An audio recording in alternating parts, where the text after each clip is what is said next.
शहीद हो गया है ड्यूटी के दौरान या ड्यूटी के आते जाते, उसको 1 रुपया भी इंश्योरेंस कवर नहीं है, 1 रुपया भी सरकार की तरफ से या विभाग की तरफ से अनुदान राशि नहीं दिया गया है।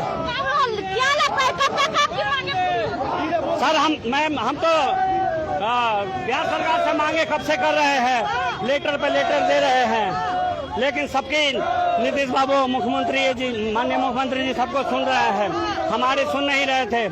लास्ट में हार कर आज हम लोग ने रोड पर उतरने का निर्णय।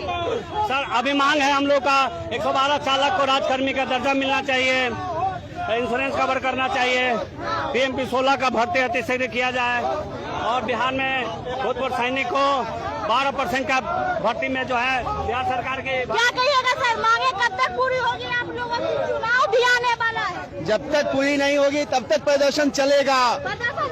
चलेगा। क्या बोल रहे हो सर? अगर हमारी मांग पूरी नहीं हुई तो नेक्स्ट डे हमारे सचिव के आदेश करेंगे। क्या बोल रहे हैं? वोट का बहिष्कार कीजिएगा। जी, पूरे बिहार में 2 लाख से ज्यादा पूर्व सैनिक हैं और उनके आश्रित और उनके परिवार, हम सब मिलकर वोट का बहिष्कार करेंगे और जब तक हमारी मांग नहीं मानी जाती है हम सरकार को इस आने वाले चुनाव में दिखा देंगे कि पूर्व सैनिकों की ताकत क्या होती है।